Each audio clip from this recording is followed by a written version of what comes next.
నమస్కారం. Welcome to నవలా హృదయం. ఈరోజు కథ వసంత శిశిరం. రచించిన వారు శ్రీమతి నవీన గారు. కథలోకి వెళ్లబోయే ముందు ఛానల్ను సబ్స్క్రైబ్ చేయడం మర్చిపోవద్దు. ఇక కథలోకి వెళ్ళిపోదాం. శిశిరను తీసుకుని ఆమెకు చెప్పినట్లుగానే తన ఇంటికి తీసుకెళ్లాడు వాసు. అక్కడ హైదరాబాద్లో జరిగిన సమ్మిట్లో కలిసిన స్వీటీ అనే పాప ఎదురుపడుతుంది. ఆ ఇంట్లోని వారు శిశిర వాసులకు హారతి పట్టి సంప్రదాయబద్ధంగా ఇంట్లోకి ఆహ్వానించి శిశిర చేత దీపం పెట్టిస్తారు. భానుమతి వారిని మనస్ఫూర్తిగా దీవిస్తుంది. పూజ గది నుండి బయటకు వచ్చిన వారిని అక్కడి వారంతా చుట్టుముట్టి ముచ్చట్లలో దింపుతారు. మొహమాటంగానే వారు అడిగే ప్రశ్నలకు సమాధానం ఇస్తుంది శిశిర. అందంగా అణకువగా లక్షణంగా కనిపిస్తున్న శిశిరను చూసి భానుమతి మనస్సు ఉప్పొంగింది. సమయం గడిచే కొద్దీ జనం పెరుగుతున్నారే తప్ప తగ్గటం లేదు. దాదాపు 30 నుంచి 40 మంది అక్కడికి చేరుకొని శిశిరను గమనిస్తూ పలకరించి వాసుతో మాట్లాడుతున్నారు. ఇంతలో స్వీటీ ఒక టెడ్డీ బేర్ని చేతుల్లో పట్టుకొని బుంగమూతి పెట్టుకొని మౌనంగా వచ్చి శిశిర ఒడిలో కూర్చుంది. శిశిర ఆమెను ప్రేమగా దగ్గరకు తీసుకుంది. ఆమె పక్కనే కూర్చున్న వాసు స్వీటీ బుగ్గగిల్లగా కోపంగా అతని చేతిని విసిరికొట్టి మూతి తిప్పుకుంది. కిషోర్ వాసు చెవిలో, ఇప్పటి వరకు మా చెల్లిని కొడతా అని ఇప్పుడు కోపాన్ని నీపై చూపిస్తుంది, అసలేం జరుగుతుందిరా అన్నాడు మెల్లగా. శిశిర కూడా వాసుతో స్వీటీ ప్రవర్తిస్తున్న విధానానికి ఆశ్చర్యపోయింది. అయితే పెద్దగా అక్కడి వారి గురించి తెలియకపోవడంతో స్వీటీకి సర్ది చెప్పాలనే ఆలోచన చేయలేదు.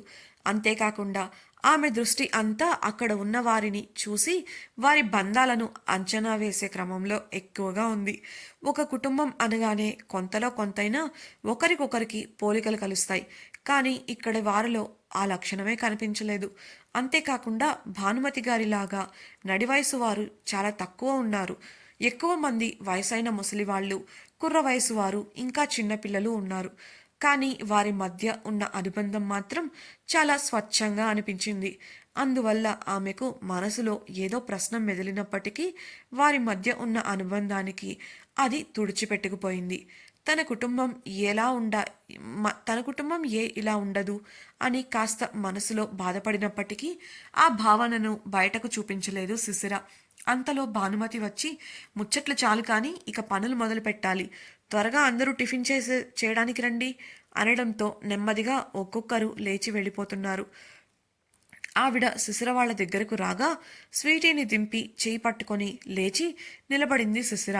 వాసు, అమ్మాయిని గదికి తీసుకెళ్ళు, మీరు ఎలాగో టిఫిన్ చేసి వచ్చామన్నారుగా, కాసేపు విశ్రాంతి తీసుకోండి, ఆ తర్వాత వద్దురు కానీ అని శిశిరను చూస్తూ చెప్పి, స్వీటీ రామ్మ మనం వెళ్ళి టిఫిన్ చేద్దాం అని చెప్పడంతో స్వీటీ శిశిర చెయ్యి వదిలి భానుమతి దగ్గరకు వెళ్ళిపోయింది.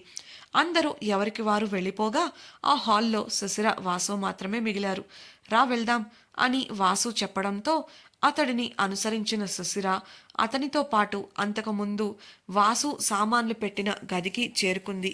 ప్రేమ నివాసంలో ఉన్నంత పెద్ద గది కాదు కానీ ఉన్న కాస్త ప్రదేశంలోనే మధ్యలో మంచం, ఒకవైపు చిన్న డ్రాయర్ టేబుల్, ఒకవైపు గోడకి అల్మరా, మరోవైపు బాత్రూమ్ తలుపు ఉండగా ఇంకోవైపు గదిలోకి వెలుతురు గాలి వచ్చేలాగా పెద్ద కిటికీతో పాటు అల్మరాలో చాలా బహుమతులున్నాయి.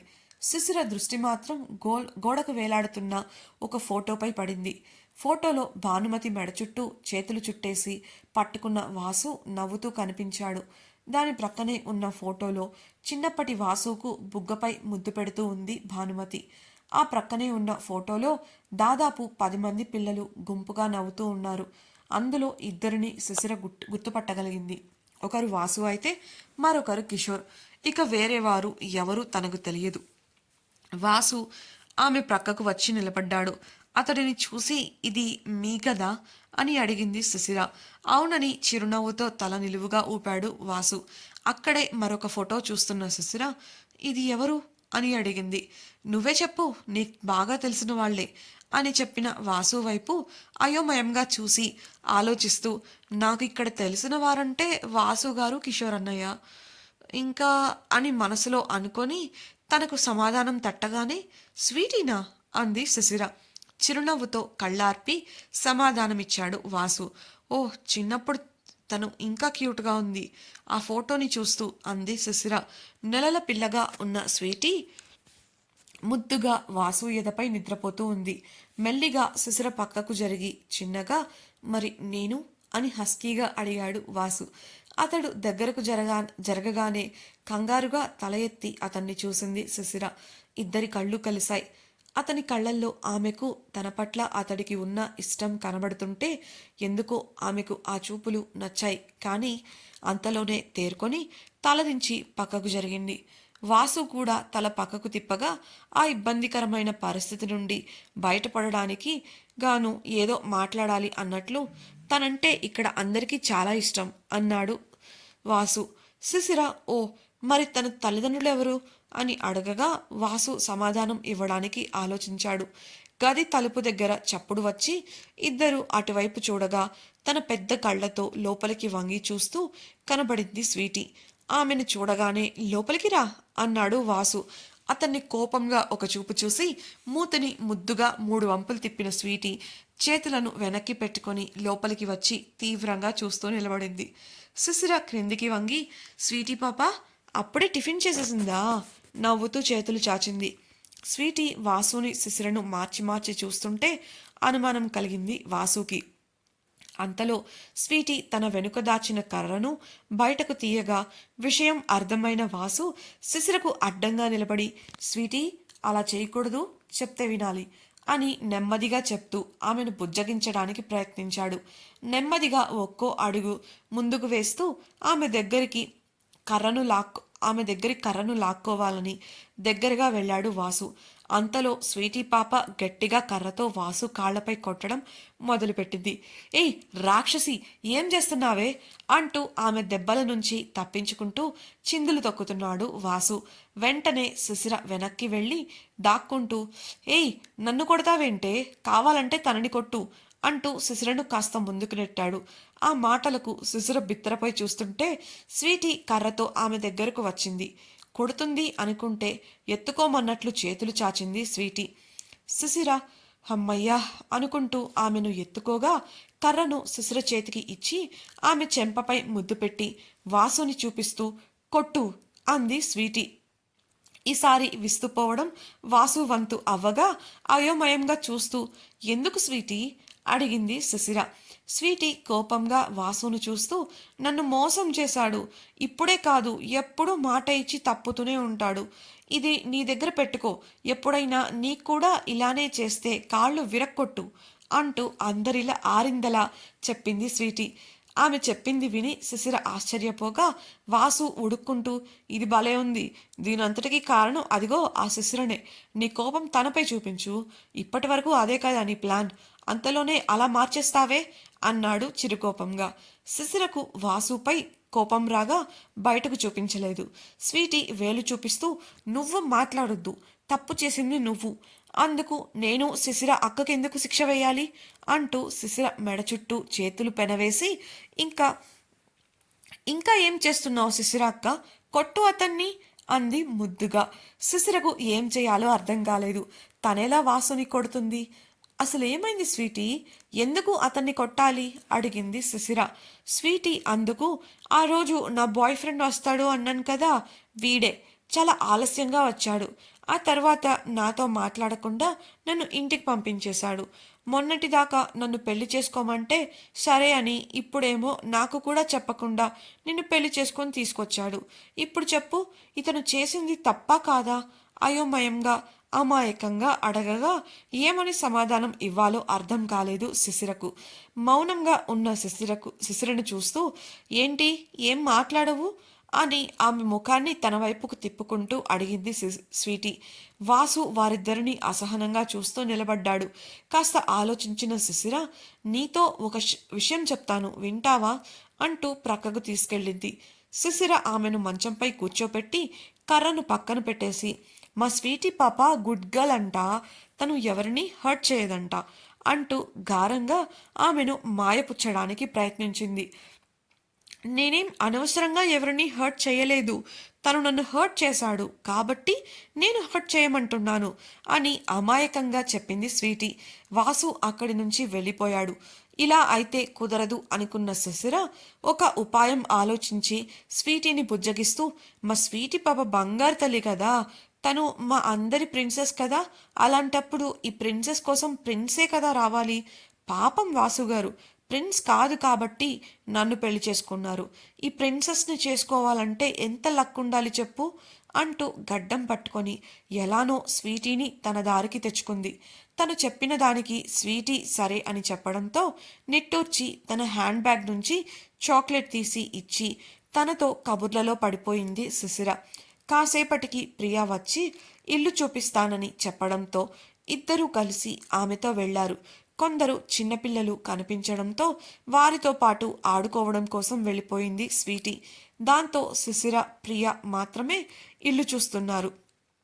ఆ కాలపు మండువా ఇంటిని ఈ కాలపు కొత్త హంగులతో రీమోడలింగ్ చేయించారు. క్రింద అంతస్తులో ఉన్న వంటగది, పలహారశాల, అతిథులు వేచి ఉండే గది, పూజ గది లాంటి గదులను చూపించి చివరిగా 2 గదులు చూపించి అక్కడ పెద్దవారంతా కలిసే ఉంటారని చెప్పింది ప్రియ. మొదటి అంతస్తుకు తీసుకువెళ్లిన ప్రియ అక్కడి గదులను చూపించి అవి ఎవరివో చెప్పింది. అక్కడే శిశిర ఇంతకు ముందు వెళ్ళిన వాసు గది కూడా ఉంది. ఆ అంతస్తులో ఒక గదికి తీసుకెళ్లగా ఆ గది అంతా పూర్తిగా చిన్నపిల్లలకు తగ్గట్టుగా మార్చడం చూసింది శిశిర. ఆ గదిలో బంకర్ బెడ్లున్నాయి. పిల్లలంతా కలిసి అక్కడే ఉంటారు అని అర్థం చేసుకుంది. పిల్లలు ఆడుకునే బొమ్మలు, పుస్తకాలు, బట్టలు ఇలా రకరకాల వస్తువులతో అందంగా తీర్చిదిద్ది ఉంది. గోడల నిండా పిల్లల ఫోటోలు, వాటిలో వారి అల్లరి జ్ఞాపకాల రూపంలో బంధించి ఉంచారు. ఆ గదిని చూసిన శిశిరకు తన బాల్యం గుర్తుకు వచ్చింది.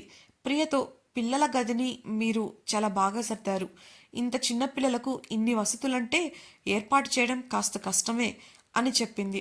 ప్రియ నవ్వుతూ అదంతా అమ్మ ఇంకా అన్నయ్య వల్లనే. మా చిన్నతనంలో మాకు ఇన్ని వసతులు లేవు.